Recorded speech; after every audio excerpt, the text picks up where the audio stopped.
Alrighty, howdy ho folks.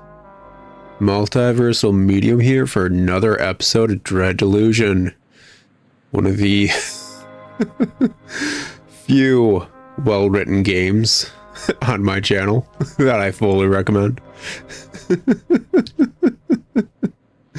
Yeah, it's kind of funny. I think I've mentioned in a lot of other series as I've gone on that a majority of them are really just 7 out of 10s at best, and that's at best. Like 7 out of 10 sometimes is being generous or whatever. Other ones really shouldn't be held in any decent regard. Like, let's see here. Things like Harvestella, which people argue with me sometimes online, is like, no, that game's good. And it's like, no, it isn't. No, it isn't, man. You and I were either A, playing completely different games, or you don't know what good writing in a video game is. Oh, we found another dude. Cool. Keep climbing up real quick, though. Because, Harvestella is not a good game. So yeah, ooh, Glorious Silk. It's nice to have at least one game on my channel that's like, oh yeah, man, this is good. This is good right here. Yeah, what you got going on, man? Ooh, fancy.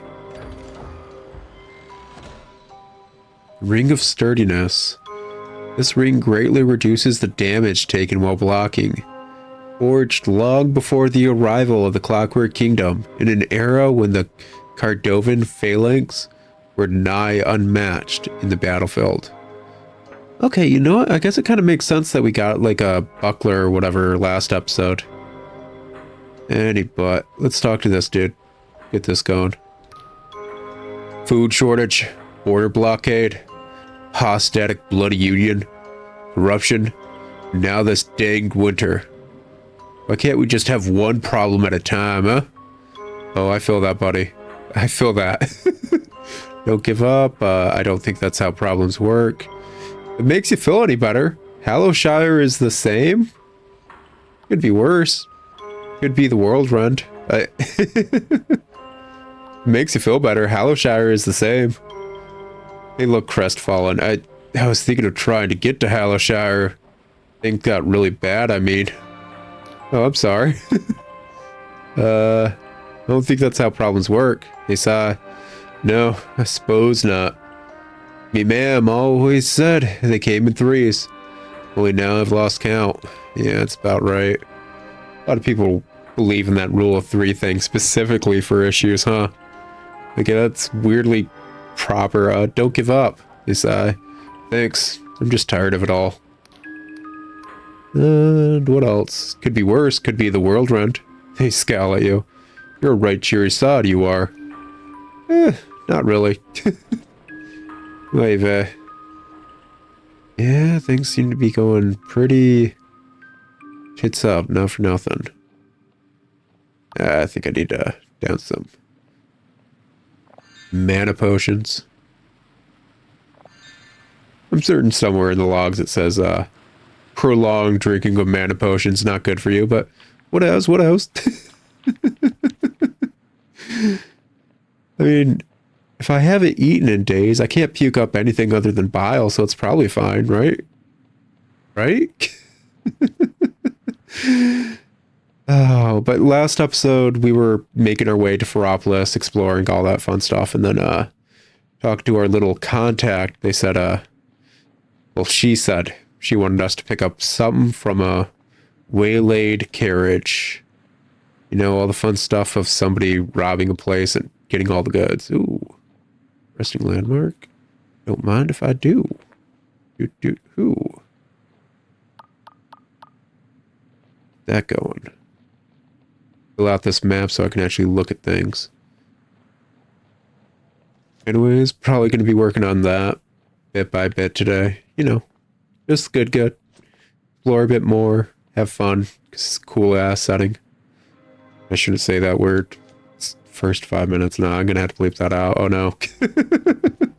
Actually, I have zero clue what the YouTube setup of that is. Like, at what point can I actually cuss in the video? I guess that kind of says a lot more about how much I'm winging it on this channel. Oh, well. What else? Anyway, as I was saying, like, yeah, it's nice to have at least one solid, consistent game on the channel that it's like, nah, man, I like that game. I want to play it. Because, like, a majority of them are enjoyable. Heck, I'm able to make my own fun out of Harvestella, even though it sucks. Horribly written, it has countless plot holes. Ooh, that's a big door. Look how big it is. Oh, it needs a key. Needs a big key for a big door.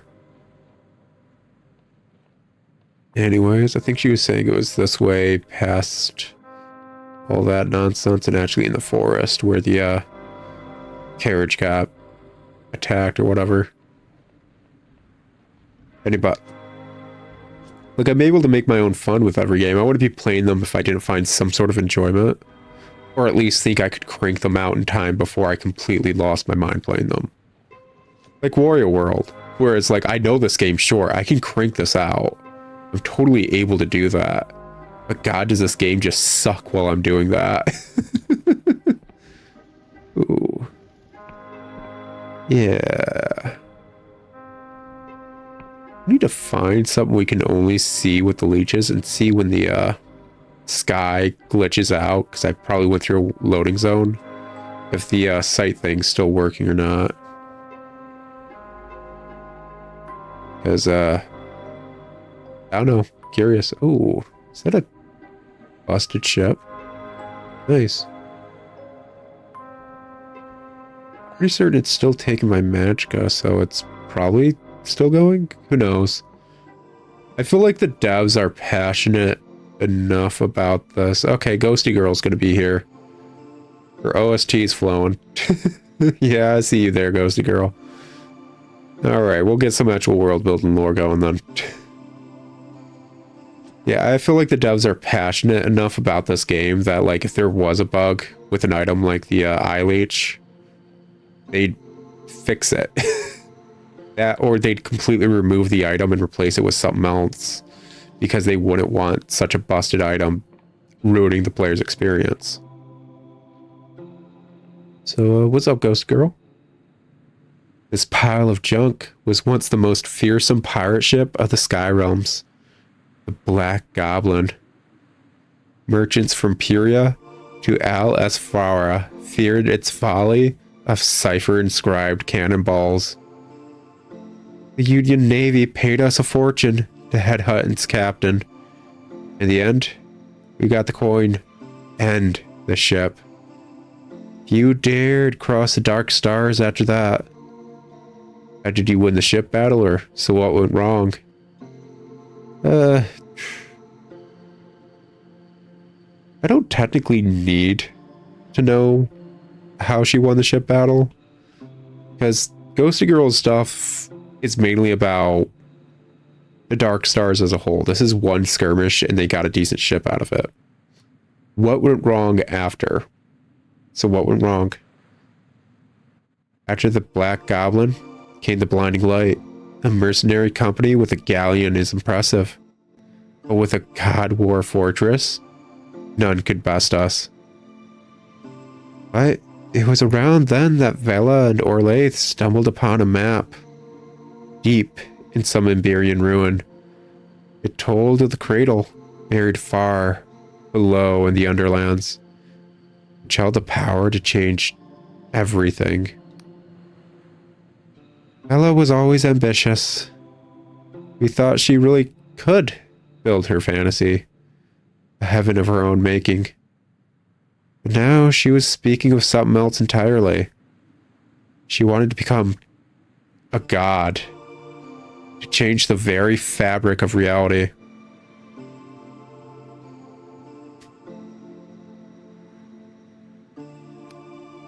But why? To what end? So what happened next? Suppose I am curious about to what end, because Vela's reasoning and hopes and dreams are what's driving us on this course. It's why we're on this journey and not just still locked up in an Inquisition prison cell, technically. So, but why? To what end? She claims that she would right all the world's wrongs, balance the scales, so the common folk can live like nobles, and rulers no longer lust for war. Nice ideology. So what happened next? The crew was split. Some were eager to follow her to the Underlands, especially if it would make them even more rich. But many of us thought she had crossed into madness. Her fame had twisted to infamy. Even the Inquisition now considered us criminals. From infancy, I'd learned to listen to the language of the cosmos. Cipher flows through all things. Its grammar and syntax weave through our bodies and dreams alike. To change those rules, for me, would be a bigger heresy than slaying 1,000 gods. That's fair. I mean, as you just said, you're raised to really trust, learn, and respect the foundation of the world, and she wants to change the very foundation of the world and how it works. So, when Orlaith raised her sword against Vela and stirred the crew of the Black Goblin to mutiny, I was willing to spill my own blood for the cause. And spill it I would. Yeah. Yeah. All right. Okay. She's moving around. Okay. Yeah. In truth, I knew the Black Goblin stood no chance against a God War fortress. The blinding light's guns tore through our hull in moments, leaving us sinking towards the clouds. Through the smoke and the chaos, I saw Vela board our ship. She was furious. Her and Orlaith were like sisters. She couldn't take the betrayal. Through the haze of battle, I saw their blades clash. I saw Orlaith, her defense broken, hurled from the side of the ship. Then a crash like I've never felt before. The ship had run aground. When I came to in this very spot, Vela stood overhead, staring right at me. I was bloody, wounded, but Vela just turned and walked away. It was at that moment I was born. The spectral echo of my former self. I tried to scream, I tried to cry, but I had not yet learned how to coalesce into a body shape. So that image on the right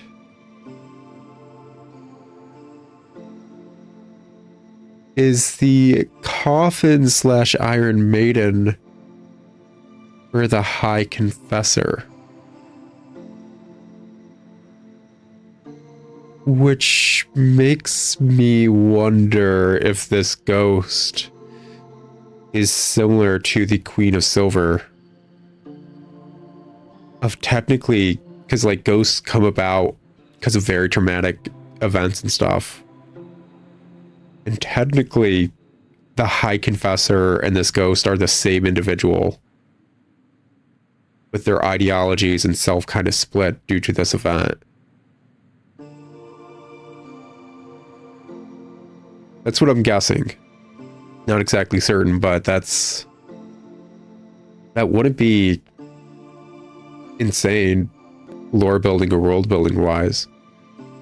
We know the High Confessor is specifically on the case, and they're facing obscene punishment constantly, while in an iron tomb so they cannot hear cipher, as well as the whispers of gods, which are just in cipher. So we can easily correlate, now that we know a bit more about the world building, the High Confessor was a Wiccan. In some way, shape, or form, probably.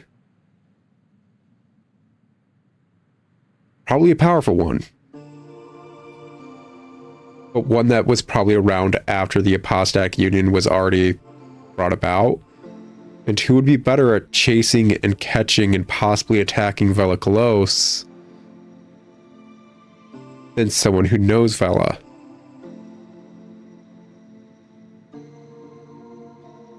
So, yeah. Yeah, actually. I'm curious if we're going to get that info and it's going to be correct. It may be one text box away that proves or disproves, but just saying now, that's my headcanon so far. So I watched my corporeal body, my former self, lie there, barely clinging to life. Yeah, I was right. I watched the Inquisition agents arrive, and I saw her scream as they dragged her away. Yeah, okay, cool. I'm glad I picked up on it a smidge quicker. Showcases I'm at least paying attention. I watched as they threw her in a cell, and their instruments of agony tore into her flesh. I watched as her will broke. She spilled every secret she knew. I watched as they destroyed her. So sorry, or does that mean another version of you still lives, or so is it revenge you're after? Thanks for the story. She's a ghost. She can't feel anything. She doesn't need my pity. If it was revenge she was after, she'd be leading me in a lot of different ways as opposed to just telling me things. Let's get a bit more info. Does that mean there's another version of you that still lives? She grins. Of course, stranger. It's only in those old fairy isles of the Middle Ages that one has to die to become a ghost. In fact, you're well acquainted with my corporeal self. She winks. I'm sure you can figure out who. Yeah. I mean, I guess you don't need sympathy, but I could still offer it a bit. Spare no tears for me, stranger. I've long abandoned self-pity. Was it revenge you're after? When I saw Vela standing over me in that moment of my creation, it's not hatred I felt. It was heartbreak. For I loved her, stranger. I loved her dearly. And suddenly I saw all those possible futures I had scryed. All those joyous fantasies just melt away. The Vela I saw was the Vela I had always feared. So no, stranger. I seek no revenge. Hold no hatred in my heart. I can be said to have one at all. She closes her eyes. Just want this all to stop. I want to see her smile again. Thanks for the story. Yeah, that's... I mean, that's gotta be upsetting. Like, it's a well-handled, like, plot bit of... Yeah, I love this person. I could predict the future. There were so many better outcomes for her. But no matter what I said, she decided on this one, and it destroyed every other possible outcome. It's upsetting. It's really upsetting. I'm glad you listened, stranger. Soon enough, you'll face Vela again. And now you may have one single advantage over her. You may understand her. Yeah, it's probably going to be necessary when going against her, to be honest. After all, her entire setup is ideological in nature. Ooh, what do we got here? Ooh, just a bomb? Okay. Well, I should use those more often. Yeah. Was there something up here? I want to get up here, man. Oh, come on. Come on. I want it. I yearn for it. I yearn for it like a fool who craves just messing with physics. I grew up playing Elder Scrolls. I know how good acrobatics is. Oh, there's probably something up there. I don't know if I'm going to be able to. If I can get on this. Hold up. Hold up. Is there anything up here? No? Gosh dang it, man. So excited. Yeah, just pop those real quick. Like, not for nothing, but, wait. Pop this off and then pop it back on just to be safe. When it comes to, like, open world games and just, like, freedom of movement games, I'm the kind of bugger that always gets out of, like, bounds and stuff. Regularly. I do that regularly. Intentional or not, it happens a lot. And I'm curious if I still have those saves on my 360. Oh, what's up, man? Where like I've gotten out of bounds in like Oblivion just to like kind of run into the nowhere scape that's beyond such and swim and then fly because the water stopped loading. Just truly face Oblivion at its most basic and core aspect. So I did that a lot in Oblivion, and I got a few saves of it, because it was always fun just, like, having someone over and just popping it on, and it was like, let's go, man. Freedom. Finally outside of the game's constraints. Kind of nonsense. Alright, show me potato salad. Made it. Here we go. Ooh. Observe region. Ooh, we got an elevator. Is it up? Possibly? Not really seeing anything else around here, but... yeah, it is up. Okay.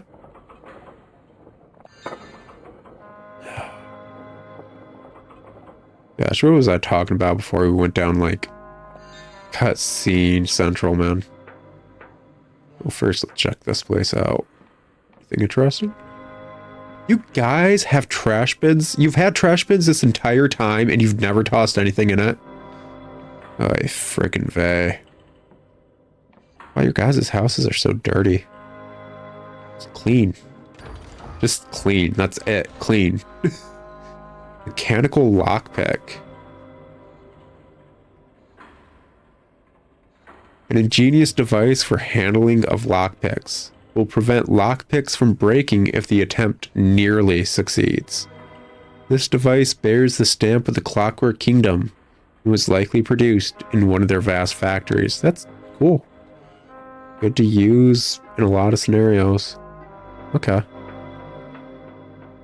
Especially when running low on lockpicks that I don't have as many issues doing anymore.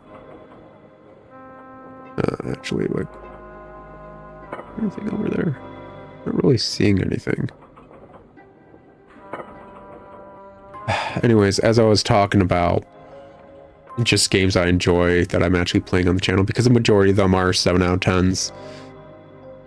With the exception of a handful that I've cranked out because I knew I'd be able to crank them out.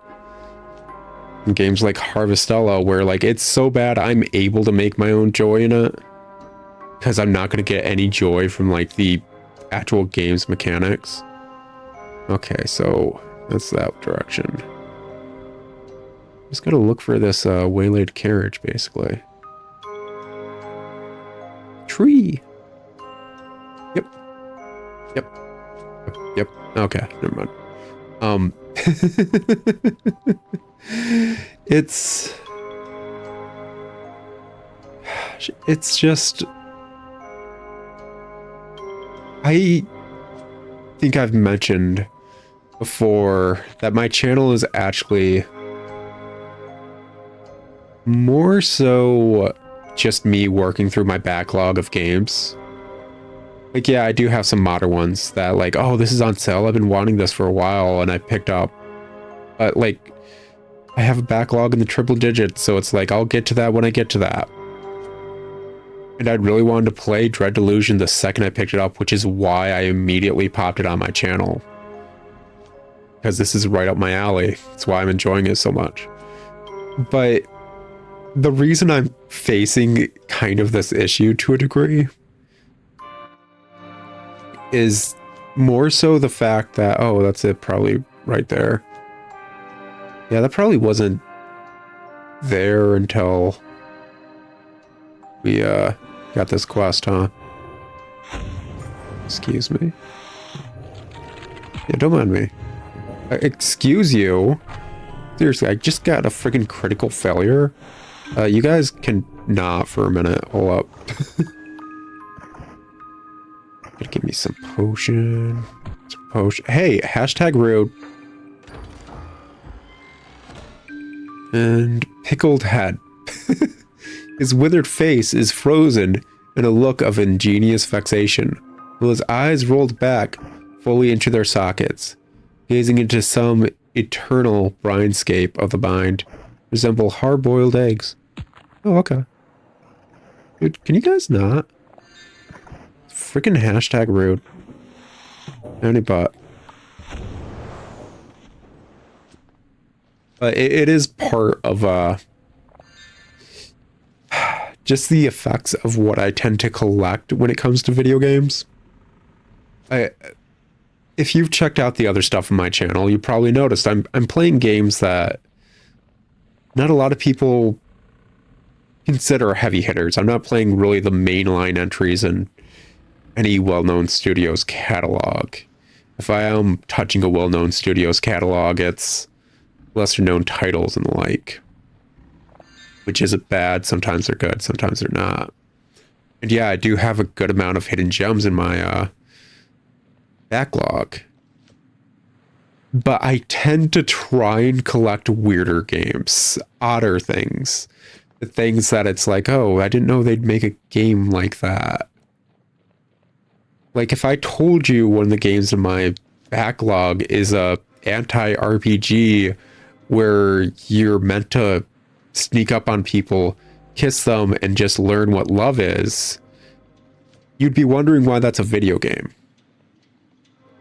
Even though I played its freaking prequel slash by the same studios, because it's a spiritual successor to it, Moon, on the channel. Like, yeah, that, like, but the fact that that's a game most people wouldn't pick up or think to pick up. And that's my catalog. I own a lot of games, and I mean a lot, that are mainly just oddities and weird freaking bits and bobs. Sometimes they're good, a lot of the times they're acceptable. And other times they're just like a unique twist on a well-known genre. I've got a decent amount of like magical girl or like lesbian RPG kind of stuff. Like a weirdly decent amount of those games. Why?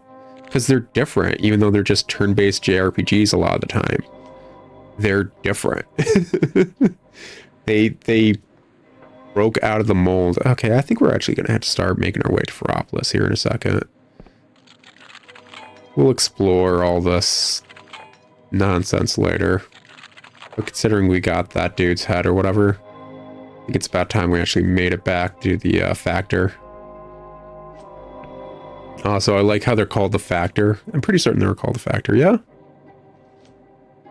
And the entire thing that's going on with the Clockwork Kingdom is based around numbers.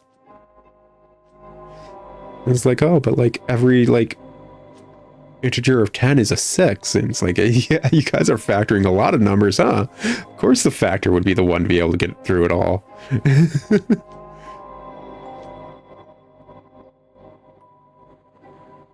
Of course, they got like a great grasp of all the numbers and like people's IDs and stuff. I gave a random number and she was like, oh, Mr. So-and-so, you're looking great. I didn't know you regrew your leg. It's like, oh, ooh. Like, yeah, that could have been her bluffing, but probably wasn't with how she was acting. Like, with how down to earth she was about, like, yeah, I know it's a hassle. She didn't need to bluff that bit. She could have just been like, immediately went into the other conversation where it's like, I know this is a hassle.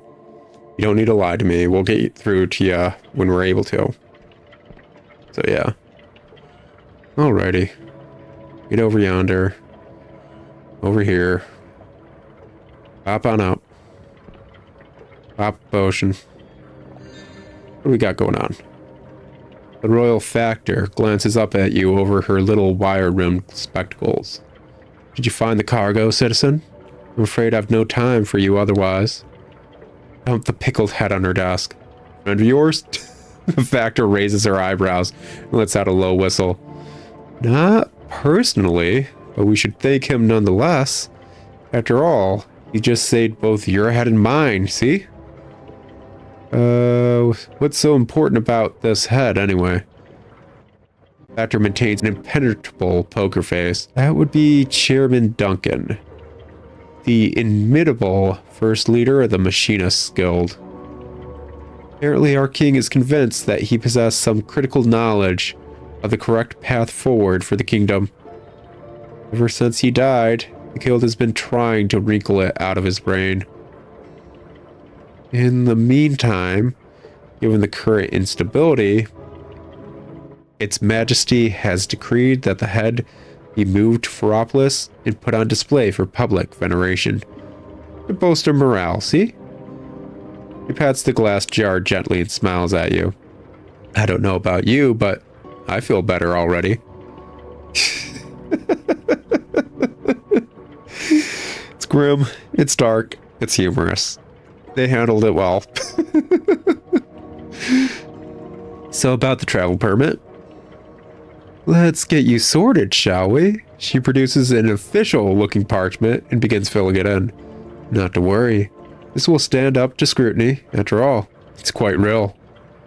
Charm. Oh, how do you know Mikhail? Seems like you owe him quite the favor. Yeah, I'm curious. Only needed a 35, I figured, because I don't think we can get back into this dialogue thing. You just need to be kind of charming. The Factor's quill stops moving. She gives you a cautioning look, then gently sets it down.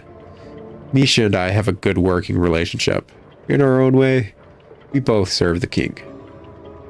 Each of us has targets to meet. He has access to goods that are subject to a temporary mismatch of supply and demand here in the kingdom, whereas I have a city to feed and clothe, see? So it's everyone in Ferropolis who owes Mikhail a favor. She stamps the parchment and gives you a bright smile, not least yourself. Well, I believe all is in order here. The gate bridge will be open to you now. Send my love to Misha, won't you? Yeah. So the dude's quite literally just by himself, low-key keeping the entirety of this place going, while being a freaking ornery bugger about it. That's great. Love it. Honestly, I do. Alrighty, let's see here. Ooh, looks like an interesting landmark. I'd say so as well. There we go. Ooh. I like it. Looks nice. Looks slummy. Looks lived in.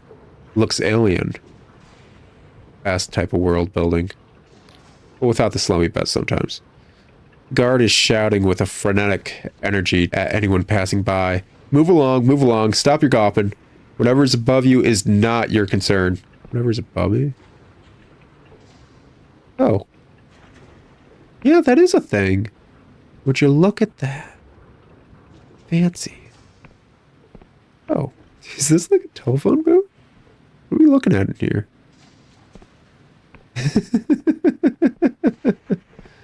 What do you got going on, man? I know it sounds bonkers, but I'd swear this city used to be bigger. Not just more people, I mean bigger. More streets, more houses. Maybe it was just smaller?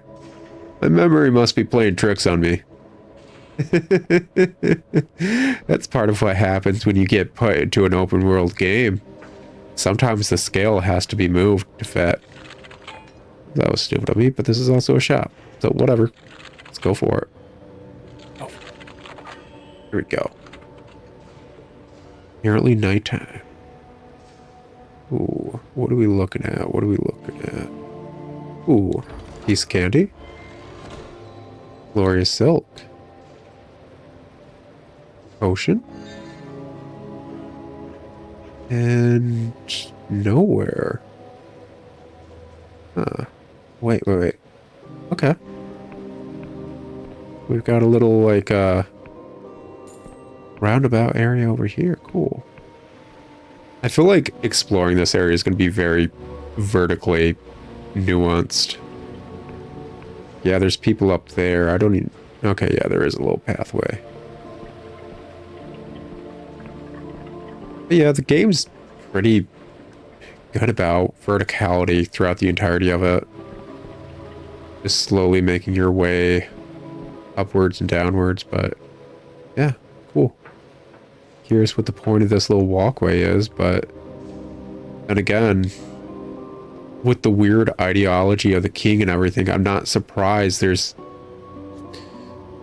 odd bits to their infrastructure. It feels fitting even though it feels wrong, because everything here should feel slightly wrong, which is good world. Oh, gosh, how'd they do that so well? Alright, let's see here. Ooh, it's candy. Close that on up. Hop on over. Hop on in. Glorious treasure. So glorious. So treasure. I don't think there's... You've got a mounted silk slug? Dude. What did he ever do to you? Oh, well. Let's get it going. Let's see here. Let's see here. Exploring. I love how this is just kind of like stereotypical weird steampunk sci-fi thing that could be outfitted in any way, shape, or form. Different coat of paint, add a door onto it, and it's just like one of those Fallout style shelter things you see in the games. It's just like, yeah. It perfectly fits the setting depending on how you handle it, as long as it's kind of sci-fi. Alright. In my day, a pair of trousers would last you a decade. 2 or 3, if you were lucky. Now they just rip apart like wet paper after a year. Capitalism. I mean, not that I'm complaining, of course. I'm glad to have such things at all. Half this stuff we never even had before the king. Still, I miss having good trousers. It's fair. Clothes don't fit. Lamps don't last. Machines don't work. Food ain't filling. Water ain't clean. Guild don't listen. Everything just falls apart, and there's nothing you can do about it. Yeah. Tell me about it. Capitalism. How's a person supposed to live, huh?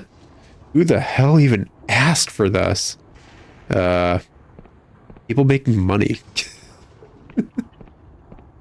Yeah, forced obsolescence is a thing. Oh, hey, what's up, man? The stout woman has a maternal air and a voice full of pebbles. So she looks motherly and has a gravelly voice. A hand-rolled cigarette droops from her mouth. I'm just picturing the landlord lady from Kung Fu Hustle. King's favor, pet. Welcome to the Squeaky Wheel Tea House. What can old Baba Zena do for you? Isn't Baba like grandma or something like that in another language? Whatever. Do you have any rooms for rent? Something to drink, please? Can I ask you some questions? Yeah, ask you some questions. Xenia blows a plume of smoke. Not from around here, are you, pet? Don't fret. Nearly everyone in the kingdom came here from somewhere else. What's new in the Clockwork Kingdom? Snow, mostly. A king, blessed be its name, controls our seasons, see? He used to give us nice long springs and summers, but this winter was scheduled to end months ago, and it's havoc on our farmers. I'm sure its majesty must have some plan in mind, though. And don't believe what you hear about the stockpiles run dry. Guild says it's just a rumor spread by the saboteur. meant to make us all panic. Some folk think we should reopen the Hallowshire border, but I don't know. The apostatic union's got it in for us. If you ask me, it's no coincidence they started making trouble right after we arrived. We don't get too many outsiders these days.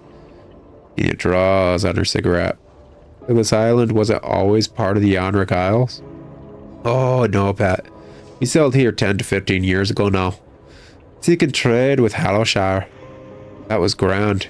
Until the Union started moving more troops into Hallowshire too. Union checks no one is eavesdropping, then casually leans closer. And I was a lass. We call this island Cordova. A muddy wee wicked fiefdom. It was bound to an old mother god whose name, she glances around, is not important. Wasn't all bad, mind. I remember Ma taking me to a wicked wise woman when I was pregnant, and didn't want it. But that fickle old god asked a heavy price to see us through each winter. Good riddance, says I. Okay, said lots of people used to come here. Why? Oh, they flocked from all over to help us build the king. Slav, Lundel, Bayonne, Vena, even Puria, or further. Lots of them fought for the Union in the God War, but didn't like where it was headed. Now old school Cordovans like myself are almost a minority. Not that I'm complaining, mind. We get the brightest brains in all the sky realms hobnobbing in here. That la-di-da Eurydite Academy's got nothing on the squeaky wheel. I like the patriotism. Let's see here. Let's discuss another matter. Smoke billows from her nose. More questions, Pat? What can I do in Ferropolis? This city's nearly as tall as it is wide. The higher you go, the richer it gets, see? Some say it's dangerous below, in the conduits. That's shite. Good bargains down there, if you're keen where to look. Those big metal kiosks you'll see folk queuing up for are royal summoning stations. That's how we townsfolk get our daily bread. Straight from the king. May its gears turn evermore. Why is this place called the Squeaky Wheel anyway? The Machinist Guild has a saying. The squeaky wheel gets the grease. To me, it means good things go to whoever asks loudest, not always who needs them most. That is a weirdly good saying, all things considered. Like, that perfectly fits world building wise for this area. Holy wow, that was... Whoever was writing on this freaking game just, like, was rocking it. What the heck? What the absolute heck? Me late wife saw it differently. She said it was a motto. If you want good things, you've got to make noise. Xenia shrugs. We never did settle that argument. Jesus Christ. I like how they just casually be like, yeah, she freaking married a woman and stuff, and it's perfectly normal. Normalizing it through and through like it should be. Okay, yeah. Smoke billows from Xenia's nose. More questions, Pat? Is it just me, or are a lot of people here having memory problems? Xenia's expression of genial indifference suddenly seems fixed in place. She busies herself cleaning a glass with expert nonchalance. Are they now? Can't say I'd noticed. Maybe that's me own memory going. Funny, eh? Charm. Xenia, I already knew something weird is happening. It's obviously you know something too. Ooh. He did 50. She stops cleaning. The tea house is suddenly silent. She sets the glass down and takes her cigarette out of her mouth. Now see here, Pat. Baba Xenia won't have anyone sullying the name of her late wife's tea house with nonsense and scuttlebutt. Let alone some outsider talking shite about shite they don't know shite about. Kind of claptrap helps one person. Saboteur. You hear murmurs of assent around the room. Think we understand each other now, don't we, Pat? Yeah, I understand perfectly. More questions? Be off real quick. What? How is my charm not enough? Oh, I don't have anything charming going on. Like, okay, that makes sense. I was about to say, like, Usually my charm's rocking it. What the heck's going on, you know? It's like, no, man. Nah. You a fool.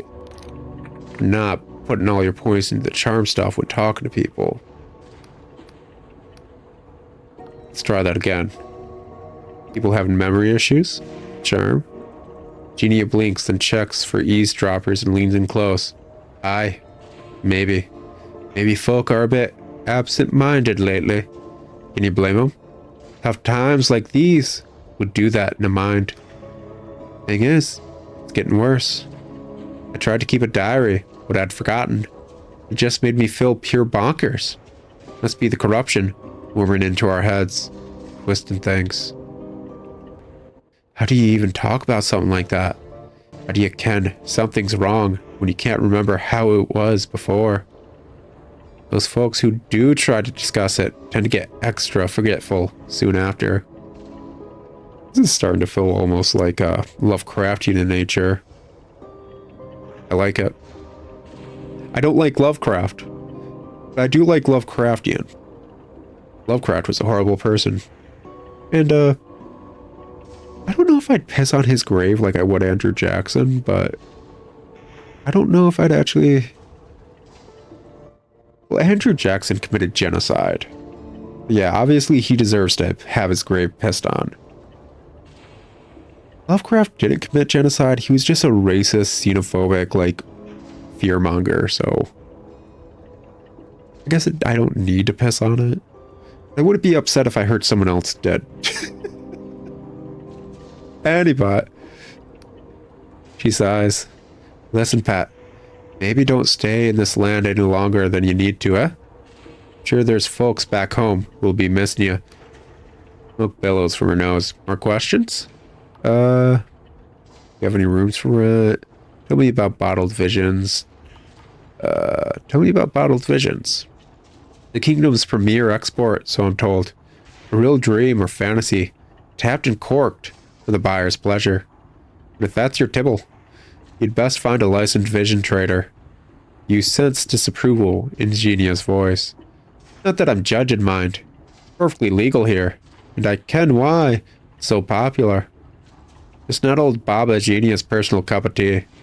Besides, can't be arsed for the extra permits.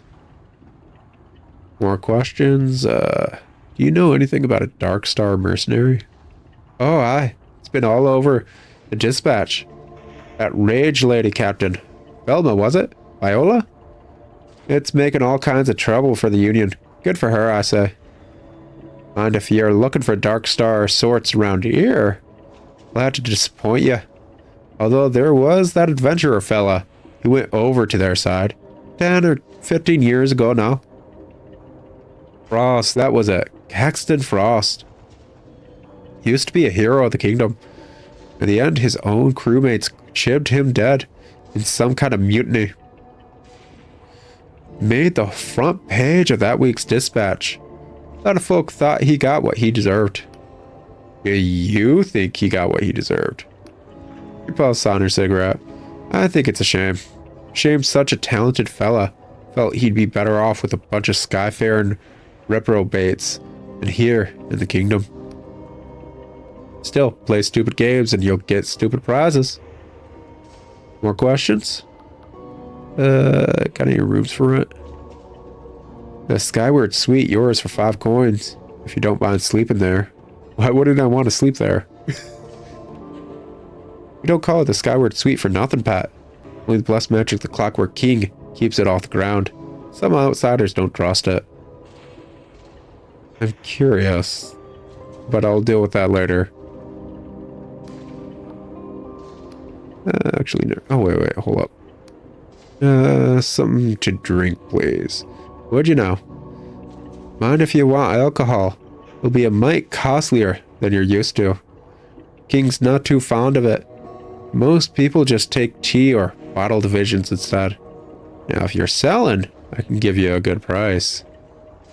We've got magic wine. Wine imbued with magical potency, quite valuable. A clockwork tea. This tea is brewed to the taste of the Clockwork Kingdom's denizens. Stewed until it's the exact color of rust and laced with just a dash of bottled visions. Drunk hot, it loosens the tongue, frees the mind, and raises charm for a little while. Ooh. Yeah, the freaking great price for shroom rind. Yeah. I got a lot of beer. Ominous bottle vision.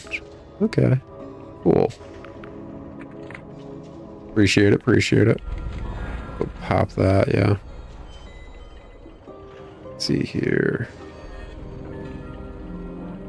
Oh, you got a different room for all the people drinking nonsense. What's up, man? The other patrons are giving this woman a wide berth, as if she carries a contagious disease. What are you staring at? Waiting to see if I grow an extra head? Is the tea here really that bad, or I paid to see that? Sorry, I'll leave you alone. Is the tea here really that bad? She laughs and doubles over as it becomes a heavy cough. Almost. But this stuff tastes like heaven after seeing what I've seen. I'm intrigued. Tell me about yourself, or what have you seen? Saying I'm intrigued, tell me about yourself feels like I'm flirting with her. Yeah, let's go with that. She calls again and drinks deeply from her mug. Name's Doyle. I'm a royal cleanup worker. You know, fighting the corruption. A hero of the kingdom, they call me. More medals than you've had hot dinners. I don't think I've had a single hot dinner since I started playing this game. What's my reward? Children hide or stare at me wherever I go. Shopkeepers wipe down every surface I touch. When I'm done here, the landlady will bury my mug so that I don't contaminate any other patrons. She glances up at you. So what? Your friends dare you to talk to me? Come to stammer some shite about how grateful you are for my service? Or are you just tired of being human? Honestly, I don't know much. I'm new here. I'm not afraid. I was just curious. Keep patronizing me and I'll kick your ass. Honestly, I don't know much. I'm new here. She laughs again. Well, take my advice. If you ever get drafted into a cleanup crew, jump off a bridge so both your legs get broken. 2 more weeks of leave, and I'm back to the corrupted land. Hang the king, but it's never enough. That all? No offense. But I might be dead soon, and I don't want to spend my last hours with you. Actually, I'd like to ask you some questions. And I'd like to ride out of here on a magic carpet, so what? I like you. Did I really hear you curse the king earlier? How worried should I be about sitting with you? How would someone get into the corrupted lands? Yeah, let's take it from the top. Did I hear you curse the king earlier? She gives you a hollow smile. Let them execute me. From where I sit, that looks like a promotion. You'd be surprised what I can get away with, newbie. Not many folk can do my job. Bear that in mind. I'd like to ask you some more questions. How worried should I be about sitting with you? She eyes you appraisingly. We have procedures. 1 week's quarantine before re-entering Ferropolis. 3 rounds of purifying rituals. All our clothes are incinerated each month. But this is corruption we're talking about. It never stays still, so I guess it depends how much you trust in the wisdom of the Machinist Guild. Now scram, will you? Or else I'll start wishing I was back in the corrupted lands already. How would someone get into the corrupted lands? She sets down her mug with a clunk and gazes at you. Are you taking the piss? Is that what you came to my table for? Think it's all a lark, do you? One big adventure? Not at all. I may need to go there, and I take your expertise very seriously. She narrows her eyes. Yeah? Well, damn right. Officially, the corrupted lands are strictly forbidden. Unofficially, we couldn't give a boiling piss about stopping suicidal tourists. Most folks don't make it across the ravines southeast of here. And I've seen an old abandoned digging engine still lying around if you had a machinist insignia or a good head for tinkering. I reckon you could make your own bridge. Of course, you could always sign up for a life of excitement with us. No scram. Never mind. Is that all? Tell me about yourself. She coughs again and drinks deeply from her mug. Name's Doyle, cleanup worker, fighting corruption, ba-da-ba. Da-da-da-da. Okay, I'll leave you alone. What do you guys got going on? Three patrons huddle around the table, nursing hot mugs and discussing a news sheet with hushed voices. You see?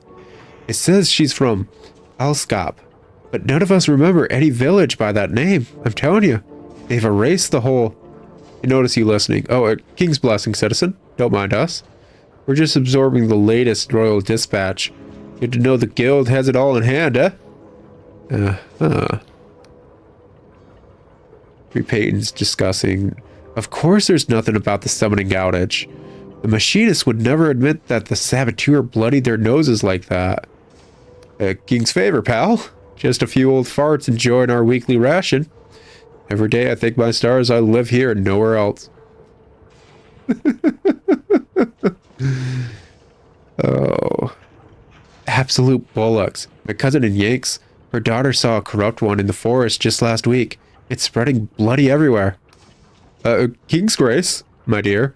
Isn't it nice to be safe and warm in Ferropolis, where the guild can look after us? No doubt the corruption will be cleaned up soon. Yeah. Yeah. I like the dissent and stuff that's kind of going on. That's way up higher. Okay. Keep on talking. Did you hear about the famine over in Hallowshire? They say the Inquisition's sitting on a great stockpile of food, hanging anyone who talks about it. Knew it were trouble when the Union moved in over there. Bloody knew it. So, if they hang anyone who talks about it, how did you learn about it? Because it had to be talked to you. Where did you hear that rumor? Actually, I've recently been to Hallowshire. I've been to Hallowshire. You do look the traveling type. Maybe you can confirm the news then. It's true, the Inquisition's laying waste to everything. I didn't hear anything about a stockpile. That's not true. The Inquisition is doing its best over there. I mean, I don't think they're laying waste to everything. They are hyper aggressive, but like, I should say they were. They're not anymore. I didn't hear anything about a stockpile. They nod sagely. I'll bet. Not worth anyone's neck to tell ya. That's the trouble with hanging folks. Sooner or later, you can't tell what anyone really thinks. Yeah, that's about right.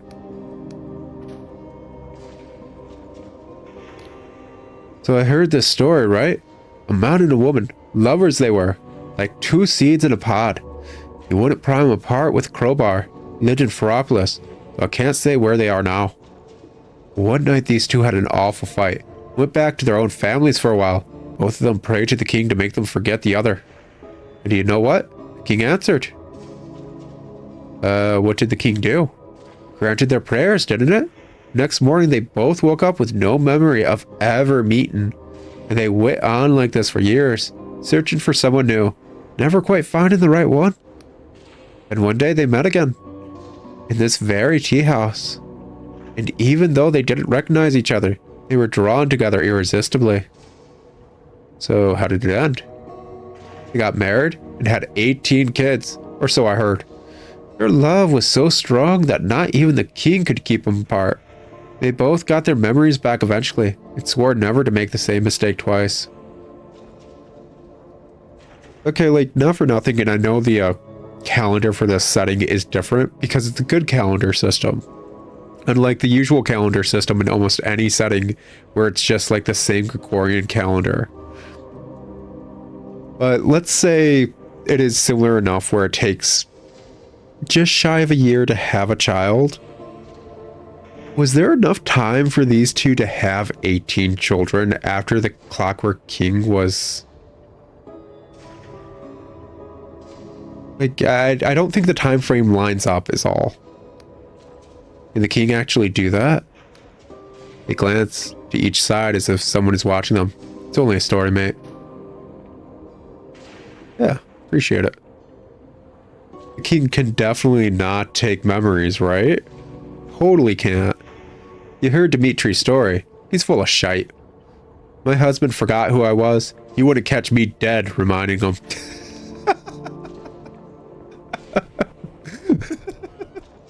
Okay, so this is like... Okay, this is the room we can rent. Yeah, his magic or whatever. Oh yeah, I guess it is like it is literally just floating. That's nice. In Harvestella, I've mentioned that a lot of the kids seem to have like abusive households, and they've also mentioned just random domestic abuse slash effed up marriage nonsense, sexist fused. This one kid's parents are like constantly fighting and bickering, and the wife is like, if saying sorry fixed everything, it wouldn't blah blah blah blah. Just like horrible actual like living situations for these kids. But we're supposed to laugh it off because it's like a couple bickering. And I point out, like, one, that comedy's usually not handled well and it's not good, especially in the situation where a kid's presenting it. And two, it's just really gross and not good. That one line showcased how it could actually be done decently. We have this huge, and I mean huge lead up of this story. This wonderful story about love and loss and reigniting the flame of love and all that. And like just a bit of intrigue, you know, just enough to kind of get the player to desire to keep going. Actually, let's rent that room.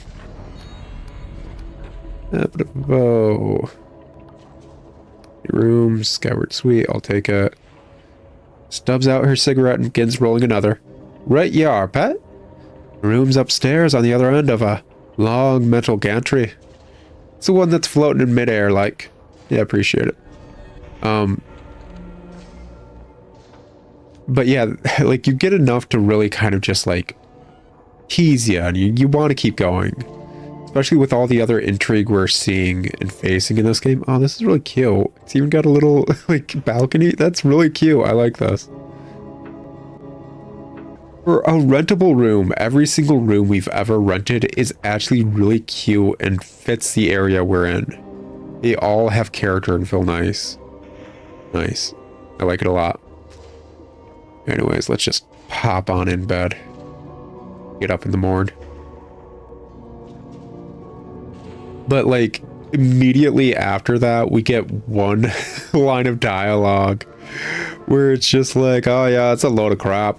If my husband forgot about me, I would never talk to him again. And it's just like, oh my gosh. It's a perfect like hole up. That was a very funny moment. Okay, no, come on. I believe in me. Okay, we made it over. Okay, note to self. These slopes are steep.